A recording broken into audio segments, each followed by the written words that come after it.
The rear bench seat can be folded up for increased storage capacity or down when you need to access the child restraint anchor points located behind it. First, lift this lever while lifting up on the front of the seat cushion. Then, fold the bottom of the seat cushion toward the back of the vehicle until it locks in place. For additional storage, follow this same procedure with the seat cushion on the other side of the vehicle.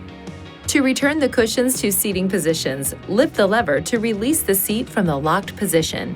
Push down until the seat cushion is in place. The top tether anchor points for a child's safety restraint are behind the rear bench seat.